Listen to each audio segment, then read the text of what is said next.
Hi, neighbor. Welcome to the presidential caucus of Elkhorn, Iowa, voted one of the top 10 most charming Iowa towns. You betcha.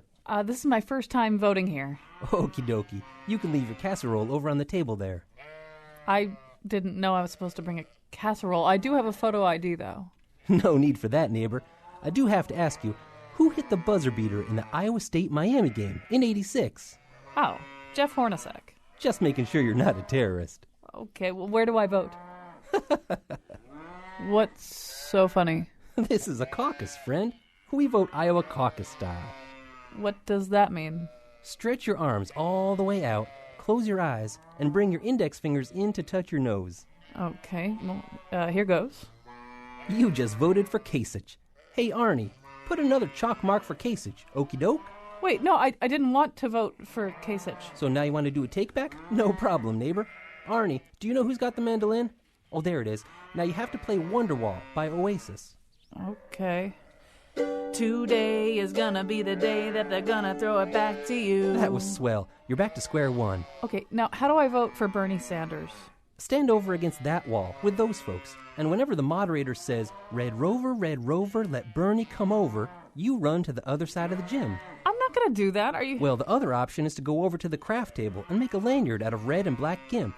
You people are nuts. This is supposed to be one of the linchpins of our democracy. I should be able to vote easily and then be on my way. I shouldn't have to play mandolin and do summer camp activities. Arnie, I think somebody over here needs a hug. I don't need a hug. I need this to make sense. Never mind. Listen to a show about what's going to happen tonight in Iowa and more arguments about Native American mascots and the future of the bookstore at UConn. And now, one time he voted for Richard Gephardt just to get the free corn dog. Colin McEnroe. Yeah, Iowa does have different rules. So later in the show, we'll talk about Native American mascots, a subject we've covered in the past, but there's a rather odd sequence of events going on in West Hartford where they've sort of tried to get rid of the West Hartford Native American high school mascots, and this kind of, there's like a guerrilla faction that's kind of sneaking them back into the discourse. And then towards the end, we will talk about what UConn is doing, similar to a lot of large universities, which is raising questions about its sort of basic locally controlled co-op style bookstore and whether or not it would make sense to let a big box come in and bid on it instead. So that's all to come right now. Yeah, we are going to talk about Iowa. All of the eyes of the nation seem to be turned towards it right now, although the Iowa caucuses resemble actual election activity, kind of the way a paintball game in the woods resembles actual warfare. I mean, it's sort of like it, but it's also sort of not. The rules are different. The time you show up is different. The amount of time it takes is different. Maybe not quite as different as was suggested in that intro, but different enough. So you may be overwhelmed with the incredible mudslide of Iowa coverage, and we're going to try to look at it in some kind of interesting and different ways. Joining us, we have two great guests. David Swerdlick is assistant editor for Post Everything and Outlook sections of the Washington Post, and Gail Sheehy, author of Hillary's Choice, and most recently her memoir, Daring My Passages. Everybody knows who Gail Sheehy is anyway. But David, we're going to start with you. And, this is the Iowa caucuses, in a way, it's like some weird family holiday tradition that nobody really knows who instituted it or how to get rid of it. But what we really have is this very unrepresentative place in terms of its demographic, racial, and ethnic composition, voting in a very peculiar way that really shouldn't matter on a non-binding basis in terms of delegate allocation. And yet somehow or other, I'm sure your newspaper, like every other major press organization in America, has all kinds of boots on the ground there, as if it did matter. Yeah, no, and clearly it does matter, but for many of the reasons you stated, Colin, it's a little bit problematic. Thanks for having me, and I actually really like the way you described it as the next 24 hours or 36 hours as being a mudslide of Iowa coverage. That's exactly what it's going to be. I actually wrote a piece about this for WNYC back in 2012 where I had argued essentially that, it was time to take the first-in-the-nation caucus away from Iowa and, by extension, take the first-in-the-nation primary away from New Hampshire. You're right that those two states are not particularly diverse. They're overwhelmingly white. They don't have the diversity of economic concerns and industries that a lot of larger states have. But my argument was more around just the basic principle of why should these two states always get to go first? How about sharing it and let, different regions go first in different years? That just seems to be the sort of kindergarten logic way to do it. Share and share alike. You have these states who they've gotten this far, right, on this idea that their voters are steeped in this tradition. They take this very seriously.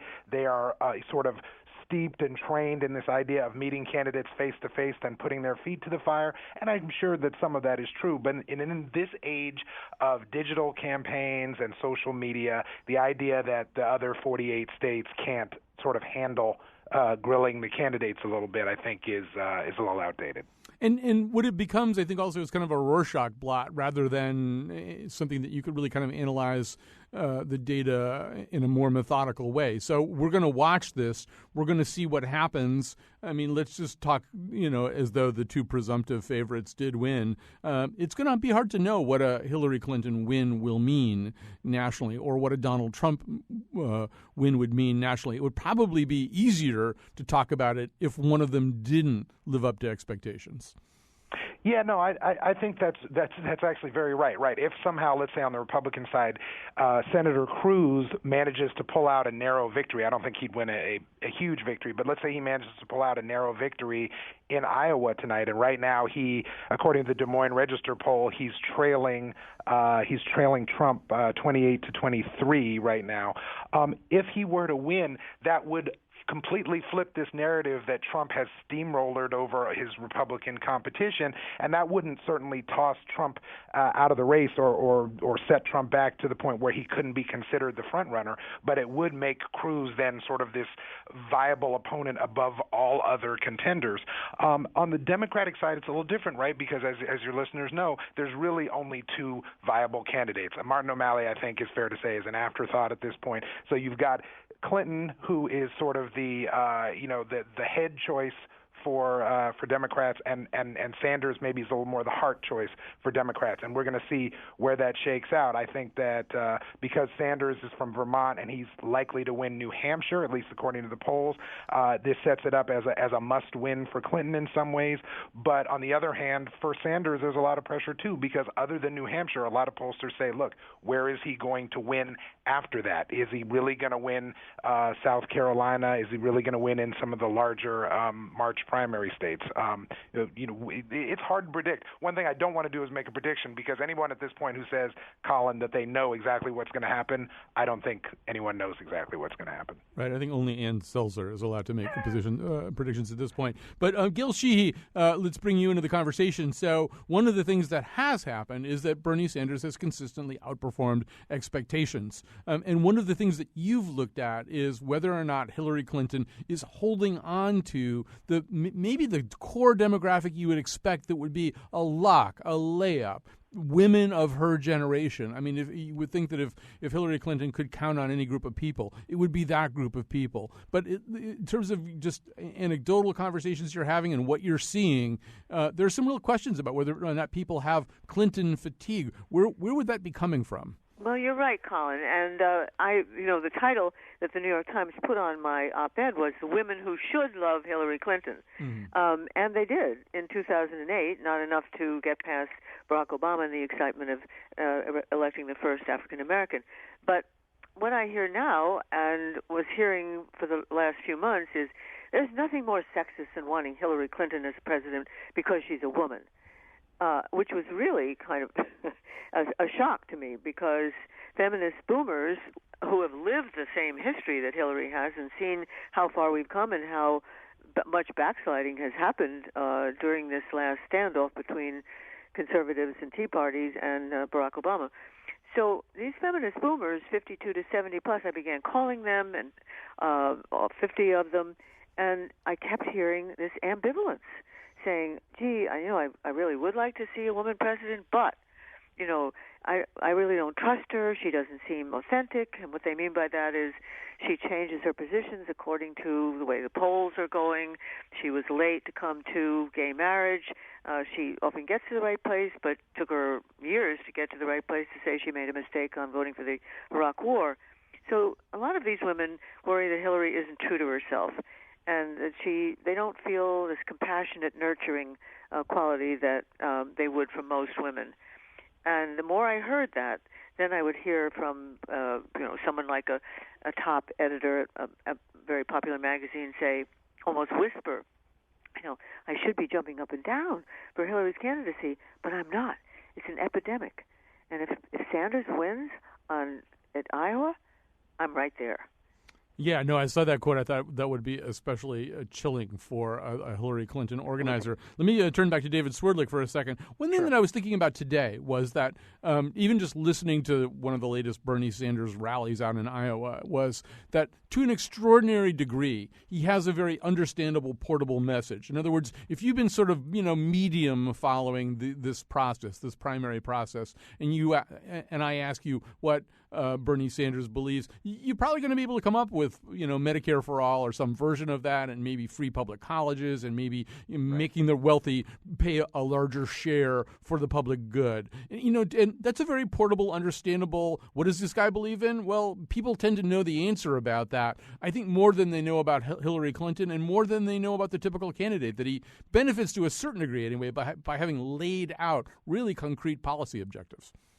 Yeah, no, I think that's right. I think he's laid out concrete policy objectives. The question, again, to my mind, is whether Democratic voters, when they actually get to the voting booth, or in the case of Iowa, to the caucuses, whether or not they're going to think, look, this is the guy who, A, could actually win in a general election, and B, whether or not he'll be able to deliver on those promises, particularly when the assumption is that Republicans in 2017 will still control at least one, if not both, houses of Congress. What he has done, what he and politicians like Senator Elizabeth Warren have done, and maybe to a much lesser extent President Obama and Secretary Clinton, have sort of push through this taboo among Democrats of speaking about income inequality, about speaking about health care reform, about speaking about the idea that maybe, like some European countries, we should invest more in paying for college tuition for those who can't afford it. But, we're still at this point where making those things a policy reality is a little different than just talking about them on the trail. With Sanders, right, he has really hit those points home, because what he wants people to know, whether it's his core supporters or people that he's trying to persuade, is that he sees a fairly different vision of how this country should be governed at the federal level. And he, by positioning himself with those issues, is saying, look, Hillary Clinton, although he has said many times how much he respects her and likes her and has worked with her, is someone who is sort of more of the same. She is, in fact, the establishment Democratic candidate.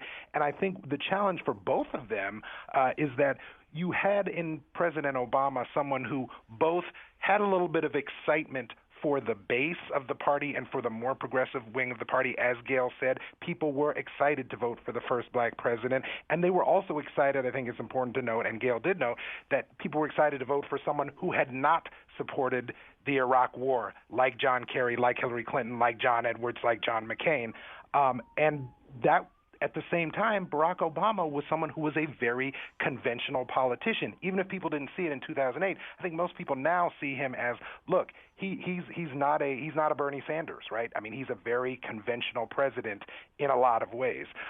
So going back to your point, Colin, I think it's easier for Sanders to narrow down to these couple of issues, because both he believes in them as policy, but it also helps him differentiate himself from Clinton. Not so sure, though, that people are completely convinced that he'll actually sort of manifest these things if he gets into office. So can I say that? Yeah, go ahead. I think it's really about young people, who, of course, were the people who propelled Obama into the White House. 50% of millennials, that's their age 18 to 32 now, or 35, excuse me, classify themselves as independents. And we see that in these rallies where his lines are repeated back to him, that lines that he's been saying for decades. And you'd think that young people would be a little bored by having a guy who's spouting the same thing he's been doing and he has white hair. No, they think that means authentic. He really believes what he's saying, and they get excited about it. And that's totally the opposite of Trump, who, for instance, is saying things that Republican candidates have never said, and sometimes they were said by Democrats. And yet there is the Trumpification of Republican politics. The Republican Party created Donald Trump, and some believe it's because conservatives, going back to Barry Goldwater, have made promises, big promises, about the way they were going to turn the whole thing around and really make everything better for the people who earn the most money, and therefore they are expected to pump the most money and back into the business world. Well, they haven't been able to live up to their promises, and their base has gotten more and more frustrated, and the children of their base have gotten frustrated, and now they're part of what's the hollowing out of the middle class. And so you have, it's not a surprise, really, if you think about it, that a man who just jumps over all of that, he doesn't give you any concrete proposals. He doesn't tell you how he's going to make better. He just says America's going to be great again. And people are, falling for that line. Again, then you have Hillary, and her crowds are dwarfed by the size of the Sanders crowds and also by the attention. If you watch the people sitting behind her, they're often kind of a little dozing off, or their thumbs are flipping through their iPhone. Millennials who won't sit for 6 seconds for a real conversation, they'll sit for an hour without touching their iPhones to listen to a white-haired 74-year-old socialist. It is very difficult to predict behavior, but I do think, David, that one of the things we're seeing here also, one of the ways, much has been made of the ways in which, to a certain degree, the Sanders impulse and the Trump impulse come from some of the same places and contain some of the same elements. And one of them I'm seeing right now is the "don't tell me what to do" element. So we saw this over the weekend. The New York Times endorsed Hillary Clinton, and there were immediately 5,000 comments up on the editorial of endorsement, and I didn't count them all, but it would seem like about 4,000 of them were from Bernie Sanders supporters saying, "Don't tell us what to do." And similarly, I would imagine after the Iowa caucuses on the Republican side, there's going to be some regrouping, and Republican establishment people are going to be looking for somebody who isn't named Trump and isn't named Cruz, who's the third best, who's the most viable person that we can put our energies behind. But David, it feels like once again there's that "don't tell us what to do" answer coming from the Trump people. Yeah, no, I think you're right that there is a similarity, and I like the way you put that, the "don't tell us what to do" aspect. That's right. Voters, I think, now are seeing the media and the party establishments as an unnecessary interlocutor in a lot of ways between them and the candidates that they want to support. To Gail's point about the Sanders rallies, right? People are not just saying, "Oh yeah, I like Bernie Sanders." They're turning out at these rallies. They know his lines, and people are passionate. I think when you talk about younger voters, especially, per Gail's point, it's that I think people still want to believe. This is, I don't have, the polling data to back this up, but I think people still want to believe that there are politicians out there who are going to lead on principle, lead from the heart, as opposed to leading on what they can maybe get passed through Congress. And there was a lot of excitement around President Obama, and I think Democrats now, many of Democrats, especially more progressive Democrats, feel like they didn't get what they wanted out of President Obama. I would argue, and this would be probably a conversation for another time, that progressives actually got quite a bit out of Obama, but leaving that to the aside, I think that's what's resonating with Sanders. With Trump, it's similar, but I feel like there's a little bit of a difference. His supporters are people who are not doctrinaire conservatives, but people who like his sort of authoritarian affect, if you will. If you look, you're talking about Trump now, right? Yes, I'm sorry. Yes. Sorry. Thank you for clarifying. Yeah, I'm talking about Donald Trump, right? He comes across as this very strong leader, mostly because he describes himself as strong, even though if you go point by point on issues, other than maybe the issue of illegal immigration, his policy views are not particularly in line with other Republican candidates or with Republicans sort of writ large. He in fact, as conservatives have said the loudest, he's not a conservative.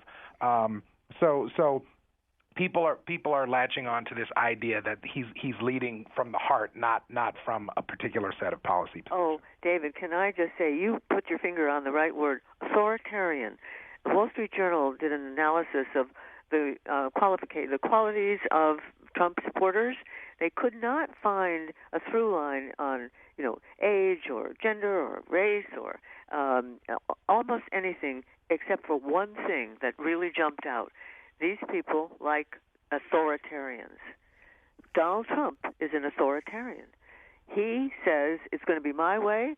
I'm going to do it.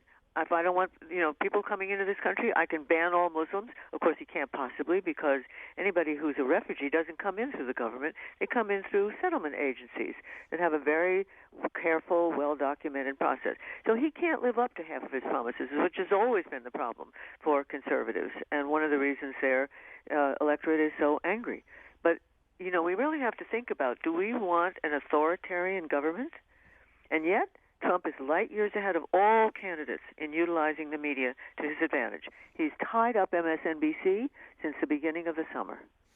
Yeah, no, I think, Colin, if I could just jump in real quick and just say, no, I think Gail is right about his media savvy. He has the advantage, right, in this election where he's been in the public eye for 30 or 40 years, has been on TV for 30 or 40 years, so he's a master at giving interviews and taking on questioners. And at the same time, because he's never even run for, let alone held public office, he has no record against which his opponents can really attack and say, oh, well, why did you vote for Medicare Part D, let's say, in the 90s, if in fact you are such a conservative. And that is the challenge for his opponents. The other thing, and I think this goes along with what Gail was saying, is that he has managed to outdo everybody at what they do best. So at one point, Chris Christie was supposed to be the bombastic guy in this race, but Trump is more bombastic. At one point, Ted Cruz was supposed to be the guy hated by the establishment, but the establishment hates Trump just as much. At one point, you were going to have a guy who was going to appeal to the lunch bucket or Sam's Club Republicans, but maybe a Kasich.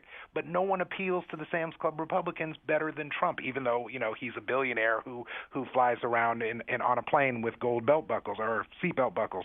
So it's this very interesting thing. And I mean, look, people on the left certainly, and then many on the right, in fact, the smart set on the right, George Will, Jonah Goldberg, etc., they can't stand Trump. But one thing that's clear is that Trump has really taken the reins of this election in a way that we haven't seen in a long time. As we're wrapping up here, first I want to say you guys are a good combination. Maybe we'll get you back in March together. I think you guys go well together. Gil Shee, I wanted to ask, I saw a tweet just now from Nancy, who tweets about Sanders. His promise is to be our voice. We have to deliver. So this is one thing that goes on, I think, more during this phase of the election, the primary phase, where you get people who are active and want to be active. And so they want to be told, yes, you people out there, you're going to make this big, huge difference. I'm going to lead you, but you're going to be the difference. And whereas Hillary Clinton is running a little bit more on her credentials, a little bit more on her qualifications, basically saying, yeah, let me be president and run things. I've been training for this all my life, and I can be a really good president for you. And that may work a little bit better during the general election, where people really, it is a job interview. It's two things. It's a debate about leadership and policy, but it's also a job interview. At the job interview, which may be closer to the spirit of the general election, she may do better. I totally agree with you that she, Colin, that she has the experience that wipes everybody else out of the category. She is the experienced candidate, but she is also tying herself now, really wrapping herself in Obama. And there are a lot of people who feel disappointed about Obama, Democrats, and particularly African Americans, who really thought that he was going to change the tone and action on race and on mass incarceration and so on. And as we've seen, it's just gotten worse and more coverage and more killings, more black men who feel that they don't even own their own bodies. They can be, beaten or shot or tasered at any time. So I think that, it's a problematical thing. Of course, Obama is going to be out there campaigning for her like crazy if she gets the nomination, and that's a big deal. She's very, very popular among the Democratic base. 88% approve of the way he's running the country. And Hillary Clinton is still, 20 years in a row, the most admired woman by Americans.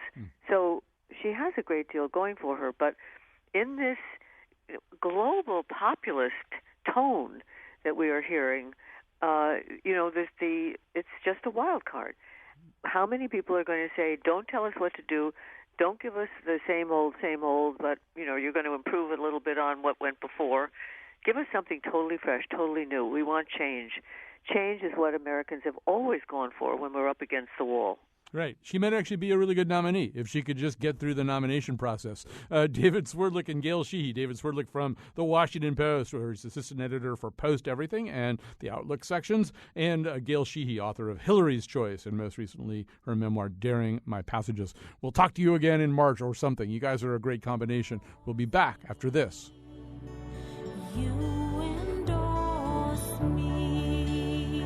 You endorse me.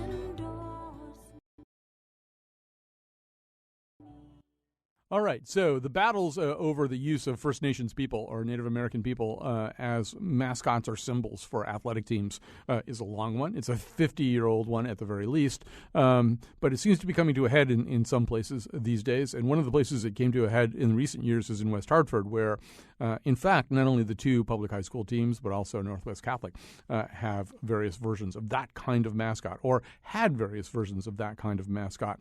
There were some changes that were made recently, although not everybody, as it turns out, went along with them. That's the story that we're going to tell you in this segment. And to help us tell you that story, Kristen Stoller is joining us, West Hartford reporter for the Hartford Courant, and then Vincent Schilling, a journalist and editor for Indian Country Today Media and co-owner of Schilling Media, and he has helped this become something of a national story as well. So we're going to start with you, Kristen Stoller. So I think it was maybe sometime last year that the public high schools, they kind of worked out a compromise, right? That they would keep names, team names like Chieftains and Warriors, but they would get rid of all the iconography that went with it, all the symbols, the logos, the mascots, the tomahawks, and things like that.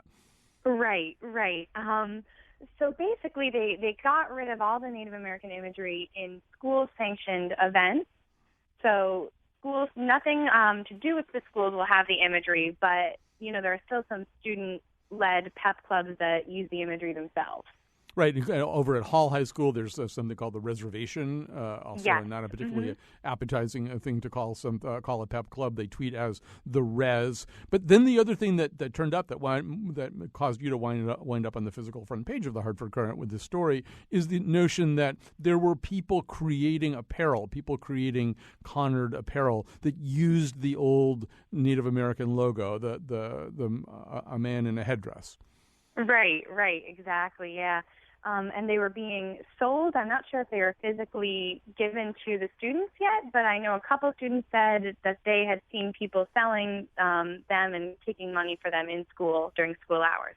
Right, and they've been worn to games. I talked to a senior at Conard over the weekend who confirmed that they've been worn to games and stuff like that. So, Vincent Schilling, you entered this conversation also. There was one part of this that we hadn't known, and we have to be kind of careful about how we describe this. But it turns out that at least in some of this unauthorized Conard High School apparel, the logo, the Native American logo, has been altered so that there's a kind of unpleasant single-digit gesture kind of hidden in the headdress. Mm-hmm. And sure, we can say alleged all day long, but I actually have physical proof sent to me from some anonymous sources, and I'm working on these stories now, actually. So, yes, it has been worn, and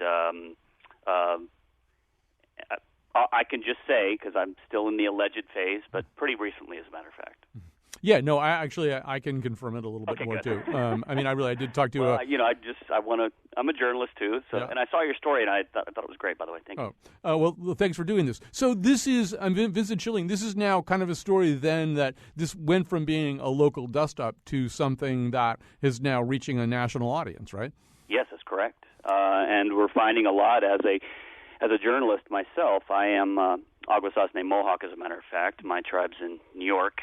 And, I was the journalist who discovered the story last year about Adam Sandler when Native actors walked off the set, and that went global. Mm-hmm.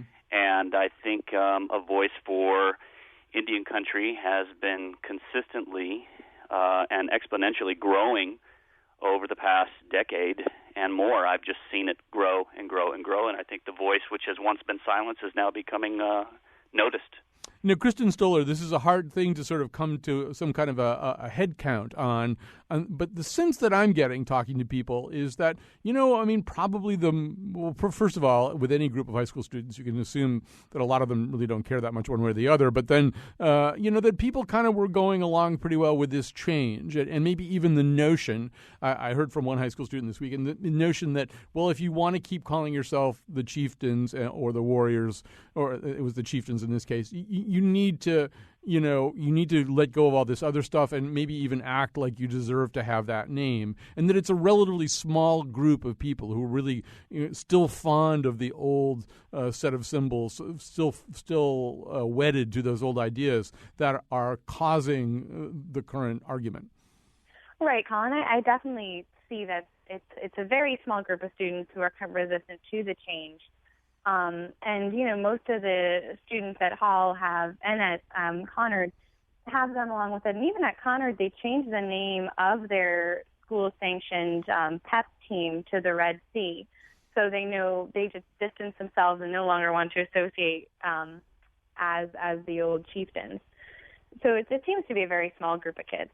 It's hard to tell, though. And so Vincent Schilling, I know... That's not what I've heard at all. Okay, what have you heard? Yeah, I've go ahead. heard that for the kids that are standing up, and again, I'm not in your folks' community specifically, so I'm going off of hearsay, admittedly. Yeah. So that said, I don't want to disqualify anything that either of you were saying, but I will say simply what I've heard, and that's all I can say is what I've heard, is the students and the parents that have corresponded with me, and they reached out to me on their own, came to me and said, it has been HE double hockey sticks in this community.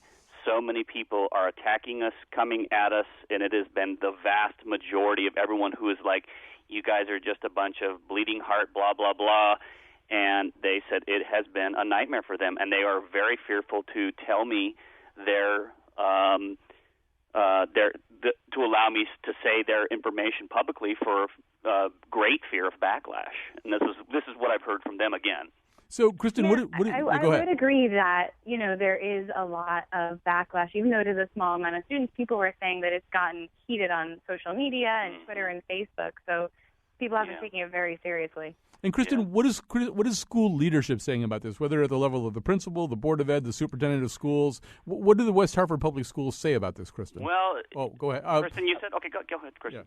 Yeah. So basically what the assistant superintendent for administration told me was that, it's a small group of students who are not associated with the school trying to provoke some kind of anger or outrage. But the Board of Ed chair told me last week that, this isn't something that they want to reopen. This is just a small minority of students, and they have no plans right now to change the names Chieftain and Warrior. So, Vincent, the problem with this is, I guess, you can have a policy, you can make a policy change at the official level, but if at the unofficial level this kind of merchandise is being circulated and there's this kind of guerrilla faction, really, that's keeping the old thing alive, the question is, does the policy really, is it as meaningful as it could be? That's a good question, I think the simple answer is no. You can't monitor social media. It would be like the school putting out a policy on Twitter.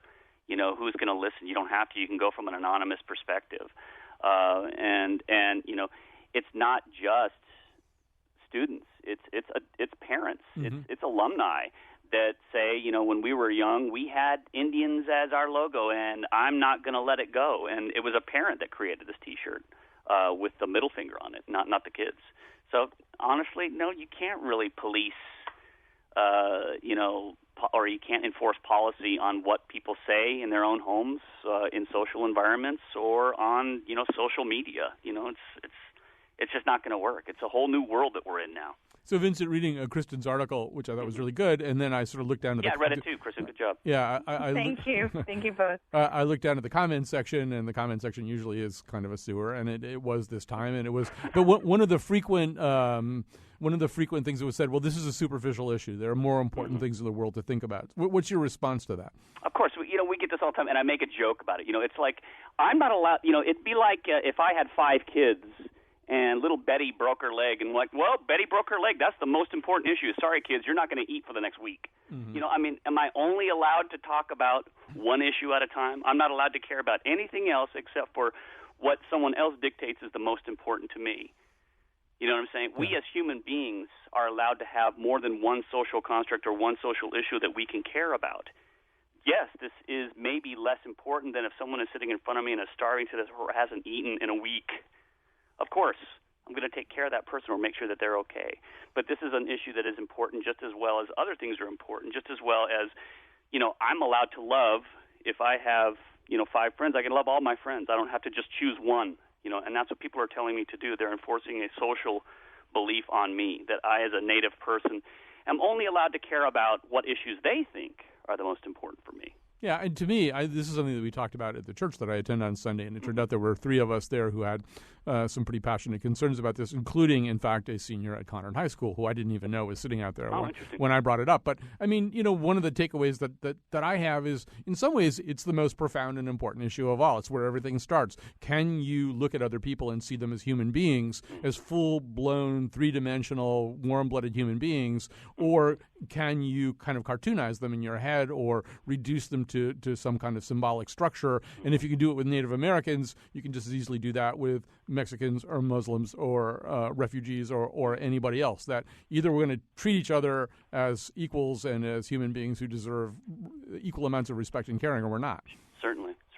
And, and for me personally, I like to approach things, and that's quick to come up in a lot of people's discussions, that they'll compare this to other races and so forth, and I understand that. What I try to do for myself is not bring up other issues related to other races, only because I have not essentially experienced being another race.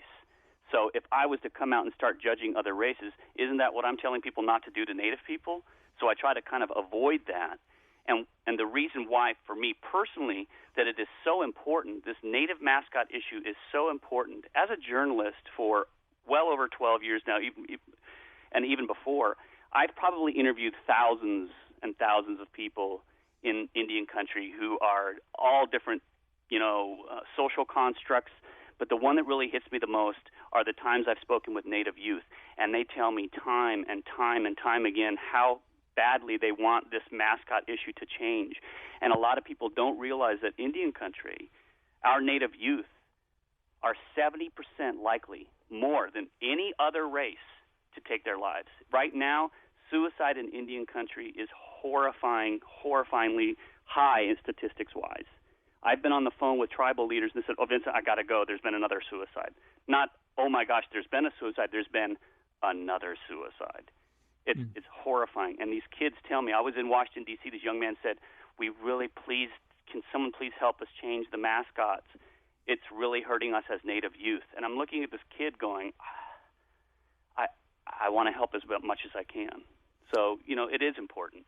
Well, listen, thanks to both of you for being on this segment. Kristen Stoller, keep on writing about this for the Hartford Courant, where she's covering the West Hartford, and Vincent Schilling. I'm sure that we're going to read more coverage from you on this in your publication as well. That's the Indian Country Today Media, ICTM. Thanks so much for joining us today, and we will be back with our final segment after this.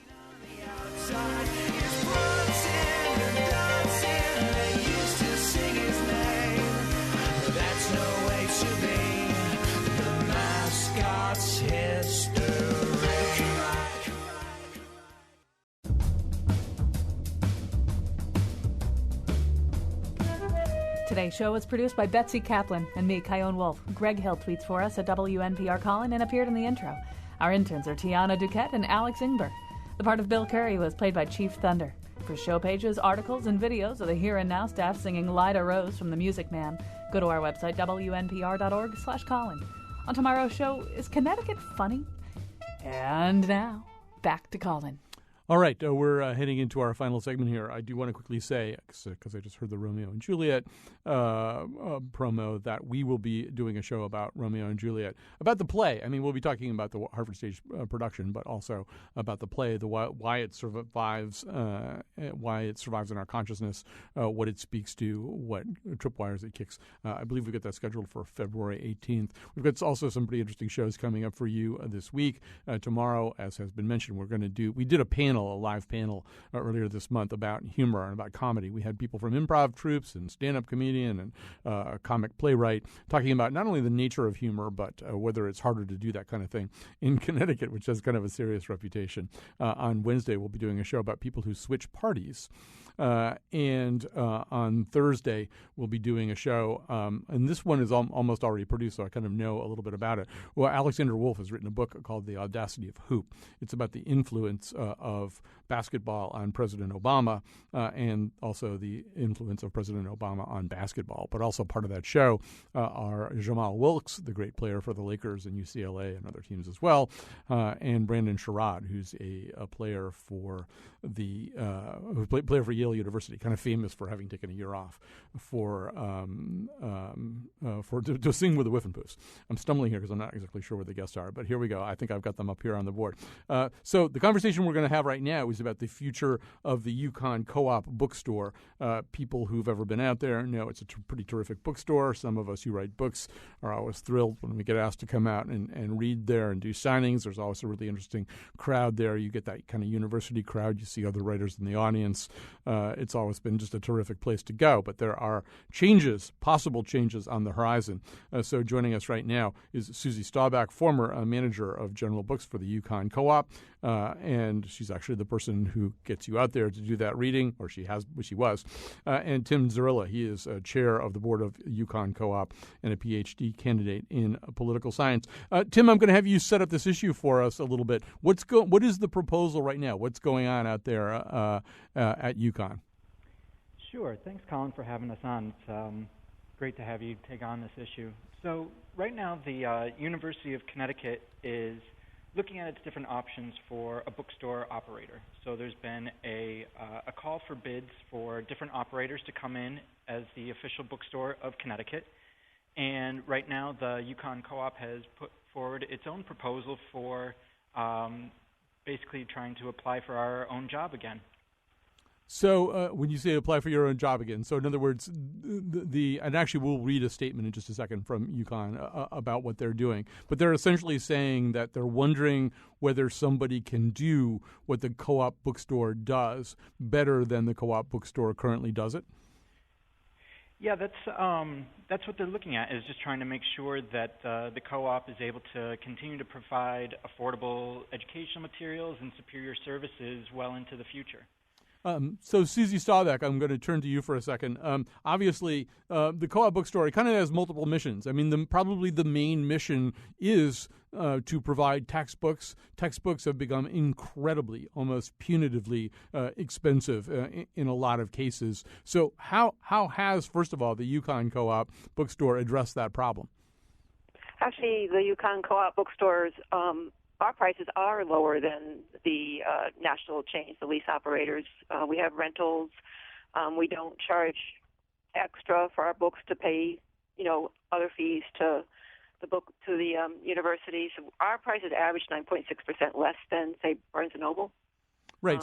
Our store is working very hard to make textbooks as affordable as possible. And, as you flesh out then the mission of that store, I mean, to me, because I'm not a UConn insider, I'm an outsider who comes in, I feel like another part of it is it's kind of a cultural hub for the community that's attached to the university and maybe even the broader community, too. That was our mission when we were founded, and we've taken that charge extremely seriously. And so, yes, being a cultural hub, bringing authors in ourselves, promoting authors. We also do art and art exhibits and music, sometimes student music, sometimes faculty. We have a couple of faculty bands that are kind of fun to listen to, some student bands, bringing in internationally known authors and locally known authors, and just being part of the whole cultural life at UConn. All right, let me just read the statement that UConn put out. It said we, by the way, invited any official from UConn who wanted to come on today, but what we got instead, they shared this statement with us. This process began last year when the co-op's board told the university they doubted the co-op's long-term sustainability because of persistent financial problems and management challenges, and asked UConn to consider taking it over. The university was not able to operate the co-op for many reasons, including financial constraints. Instead, UConn initiated a competitive bid process to select a bookstore operator.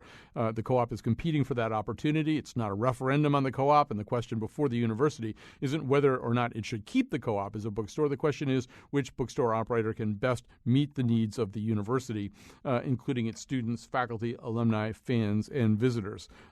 So, Tim, as the head of the co-op board, first of all, does that statement from the university ring true for you? So I think, when the board approached the university with that, one of the biggest financial concerns that we had was a lot of the expenses and losses that we were taking on because of moving to a new location in downtown stores. Fortunately, as with any new location, there's going to be some losses for a couple of years, and a lot of those initial concerns have been sort of overblown, I think, by previous members of our board, and but that's really what kind of started off this conversation. And so, in a spirit of transparency and just trying to let the university know where we were, the board approached UConn to let folks know what was going on. And then, but since then, with the continued growth and development of the downtown stores area, a lot of those losses have been turned around, and a lot of the anticipated losses were a lot smaller than we thought they were going to be. So, Susie, this is a part of a national trend, right? I mean, the co-op, the bookstore co-op that I went to when I was in college is now a Barnes & Noble. And my sense is this is happening around the country. The big box operators, and specifically really Barnes & Noble, because they're pretty much it at this point, are coming in and taking over these co-ops. First of all, you correct me if I'm wrong about this, but second of all, what, if anything, gets lost in that process? A lot of things get lost. One really big thing that gets lost is independent stores, locally owned stores, have a professional staff of people who do buying, whereas a national chain, everything is done by a few buyers who are centralized. So it's kind of like a one, homogenized inventory across the country. So what you would find in a college in Missouri would be the same as what you find in stores in Connecticut.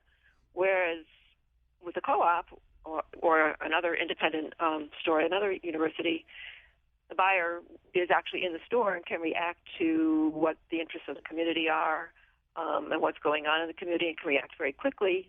But you'd get to know, if you live in the community and you work in the community, you know all your customers personally, and then when you're looking at publishers' lists, you can reflect what that is. The other thing that we always had, the co-op has had, is a really strong presence of scholarly and academic books, university press books, which the national chains are not noted for. And, an academic community appreciates those. Susie, we're almost out of time, but real quick, I mean, my assumption would be also just the notion of a co-op structure, a structure that is effectively, if I understand a co-op, owned and run by the people right there at the university. I mean, there's even maybe kind of a learning experience, an academic value to having people there who are trying to run this. That's absolutely true. I mean, the store is owned by members, most of whom are students. So this is actually their store. This would be closing their store that they own and run. And giving it to a national entity. All right, we're going to have to stop it there, but we will follow that story as well as the West Hartford Native American mascot story as well. But it's the story of the UConn co-op bookstore, which is essentially having to reapply for its job and outmaneuver any competitors who want to come in. Thanks to everybody who helped out today. We'll be back tomorrow with the aforementioned humor and comedy show. 3 times every year, when Ma takes 2 shillings for a share, she shouts, feeling like a millionaire, she does. Stop and shop at the co-op shop.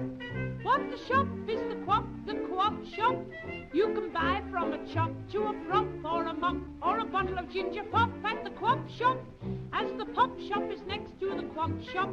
When you've done your popping in the pop shop, you hop out of the pop shop and pop into the co-op shop. A proper shop to shop at is the co-op shop. Excuse me, I'm trying to cast my vote for Jim Webb. In that case, you have to play Itsy Bitsy Spider on this toy piano here. Okay. Itsy Bitsy. Oh, I'm so sorry. Turns out he's dropped out of the race. But he was in the race like a million years ago when I got here to vote. Oh, well.